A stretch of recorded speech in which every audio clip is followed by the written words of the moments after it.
Fait qu'il y a le deuxième sujet, c'est l'alimentation. Il faut comprendre qu'un humain, c'est un système digestif sur deux pattes. Okay? Notre plus gros organe, là, okay? Tout est relié à ça, au système digestif. Fait que c'est la chose la plus importante au monde, c'est notre digestion puis ce qu'on met dedans. Si, exemple, je suis un herbivore, ben il va falloir que je me nourrisse d'herbe. Si je suis un carnivore, ça va me prendre de la viande. Si je suis un omnivore comme moi, comme nous autres les humains, ben ça va prendre un petit peu de tout. Mais ça ne veut pas dire non plus qu'on est capable de tout manger. OK? C'est ça qui est extrêmement important de comprendre. Puis il faut vraiment au Québec, là, en Amérique du Nord, qu'on augmente notre niveau de conscience par rapport à la bouffe parce qu'on s'en va direct dans un mur en ce moment.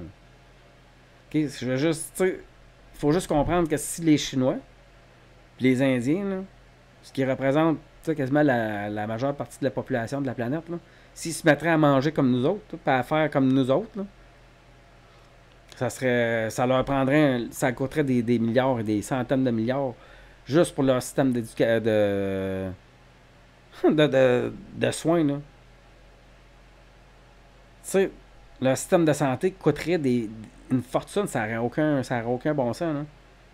Ils seraient si peu conscients de leur alimentation comme nous autres, ici au Canada. Tu sais, ici au Canada, quand on regarde les statistiques, là, okay, il y a 55% de la population qui est intolérante au lactose. Dans tes amis, dans tous ceux que tu connais, là, comment t'en connais qui sont intolérants au lactose? Personne. Si tu as écouté la série de Big Bang Theory, là, la seule personne probablement que tu connais qui est intolérante au lactose reconnue, c'est lui. Qu'est-ce que ça y fait quand il mange des produits laitiers? S'il ne ferait pas attention à ça, qu'est-ce que ça ferait? Tu le sais-tu? Non, je vais te l'expliquer qu'est-ce que ça fait. Parce que peut-être que ça te le fait toi aussi. Parce que la plupart du monde qui sont intolérants au lactose ne le savent pas. Puis si la statistique dit qu'il y a 55% de la population qui est intolérante au lactose, ça veut dire que c'est plus que la moitié du pays. Là. Puis c'est un pourcentage d'adultes. Hein, parce que les enfants, ils tolèrent le lactose jusqu'à un certain âge. Hein, parce qu'il va y avoir une mutation génétique qui va se passer en dedans d'eux autres, qui est la mutation LPH, je me rappelle bien. J'ai le temps de la misère à me rappeler, mais tu sais, fait que les enfants vont réussir à tolérer le lactose quasiment jusqu'à leur vie d'adulte. Dans la nature, là, un petit veau qui vient au monde, là, il se fait allaiter combien de temps? Après un certain temps, c'est terminé. Là. Okay? Après un certain temps, il n'est plus capable de gérer le lactose. Fait que même s'il en consomme, puis qu'il continue à téter sa mère, son système digestif, il ne sera plus capable de le prendre. Ça va y prendre de l'herbe. Mais toi, c'est pareil. Okay? Puis attends-toi pas que ça soit que qu'on vous le crie sur les toits. Là, je veux dire, c'est toutes les compagnies qui produisent des produits laitiers, je veux dire, ils te le diront pas, là. Parce qu'eux autres, ils veulent continuer à t'en vendre, là, du lait et des affaires. Surtout qu'ils ont tellement investi d'un petit berlingot de lait pour nous habituer à boire du lait longtemps, puis justement, à créer cette mutation génétique-là pour nous permettre de gérer le lactose longtemps.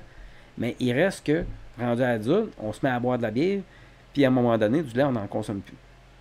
Puis on perd nos enzymes digestives pour gérer le lactose. Qu'est-ce qui arrive dans ce temps-là? Qu'est-ce qui fait que j'en parle et que c'est si important? Tu sais, on pourrait se dire, bon, ben ça n'a pas rapport avec la santé mentale. Ben oui, c'est tout relié ensemble. Il n'y a pas de division, santé mentale, santé physique. C'est tout relié ensemble. Si ton système digestif ne va pas bien, tu n'iras pas bien. Puis souvent, l'anxiété est causée par ça. Et non l'inverse. Souvent, le monde, ils font de l'anxiété, ils ont des problèmes d'intestin, mais ils pensent que c'est l'anxiété qui a causé les problèmes d'intestin. C'est plus l'inverse. C'est plus les problèmes d'intestin qui vont causer de l'anxiété. Parce que le corps, il tombe en mode survie. Il manque de nutriments, il manque de minéraux, il manque de toutes sortes d'affaires. Fait qu'il tombe en mode survie.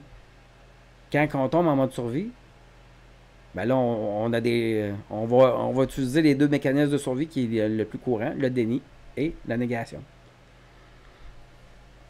Ça va faire de nous autres du monde très susceptible. Parce que, tu sais, si tu es en mode survie, ben, tu vas être plus susceptible.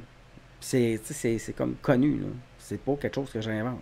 C'est juste si ton taux de sucre est trop bas, exemple, tu sais, pendant que tu es en hypoglycémie, on est très, très, très susceptible pendant cette période-là. Pourquoi? Parce qu'on tombe en mode survie.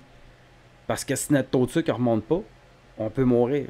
Notre cerveau peut tomber dans le coma, là. On peut perdre connaissance, là. Notre cerveau a constamment besoin de sucre. Il consomme 6 grammes de sucre à l'heure. S'il n'y a pas cette quantité de sucre-là, il ne marche plus. Il a besoin de ça. OK? C'est 6 grammes à l'heure. C'est pas 300 grammes que tu as besoin, là. C'est 150 dans ta journée. Pas plus que ça.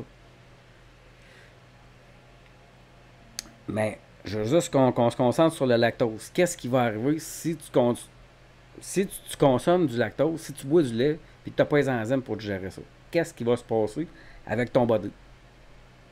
Et c'est là que c'est important de m'écouter parce que tu vas sûrement te reconnaître dans ces symptômes-là. OK? Exemple, si tu te lèves et tu t'en vas prendre un grand verre de lait, drette là. Je veux pas que tu le fasses, ça, parce que je veux pas que tu te notes à mal filer, mais mettons que tu le fais. Si tu as 25-30 ans et tu fais ça, probablement, à moins d'avoir encore la mutation génétique qui fait que tu peux digérer le lactose encore, même rendu adulte,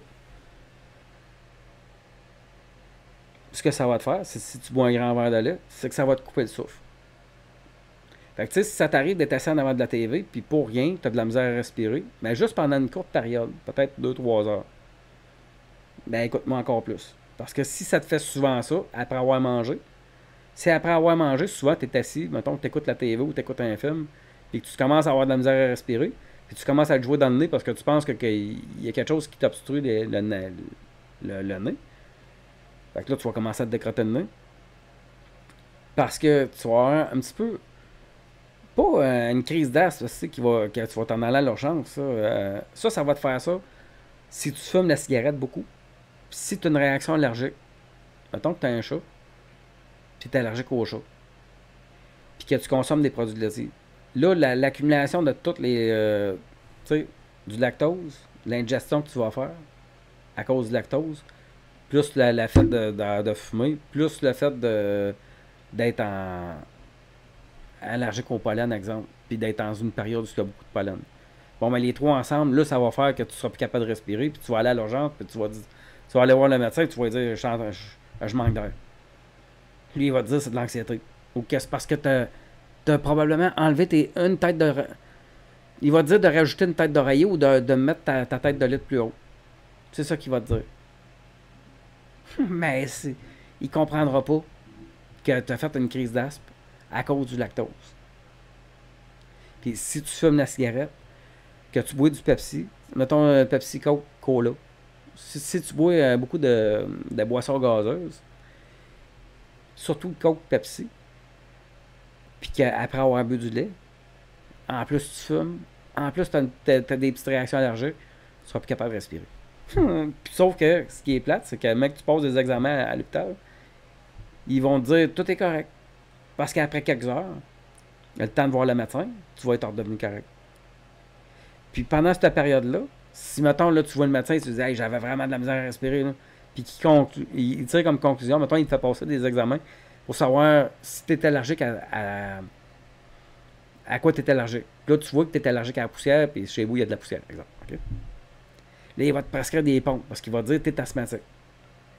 Parce que lui, il va tirer comme conclusion que quand tu as de la misère à respirer, c'est parce que tes bronches sont enflées à cause d'une réaction allergique, donc tu as de la misère à respirer. Sauf que si c'est causé par le lactose, ça va affecter tes poumons. Donc, c'est pas tes voies respiratoires qui vont être nécessairement serrées. Fait que même si tu prends une shot de pompe, ça te fera rien pantoute. Fait que si tu as une pompe, puis que quand tu fais une crise d'asthme, que tu te donnes 3-4 shots, puis que ça t'aide pas, c'est parce que tu n'es pas asthmatique. C'est parce que tu es intolérant au lactose.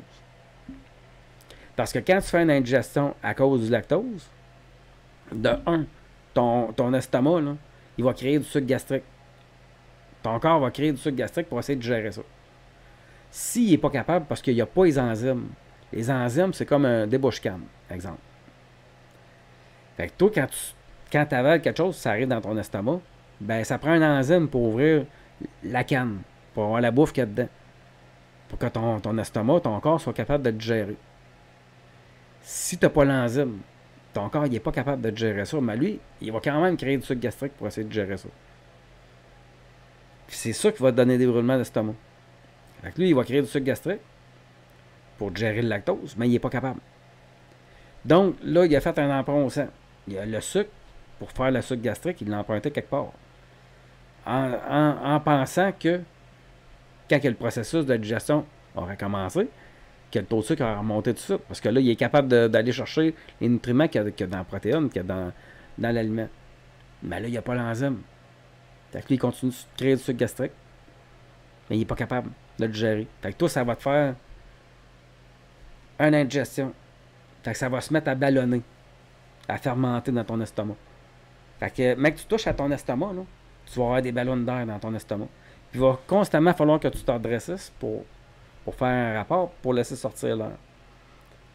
Puis quand ça te fait ça, ben tes poumons ils vont être affectés. Ça va faire augmenter le taux de sulfure. C'est ça qui va causer les problèmes respiratoires. Fait que c'est le premier symptôme que tu vas ressentir après avoir bu du lait. C'est le taux de sulfure dans tes poumons qui va augmenter.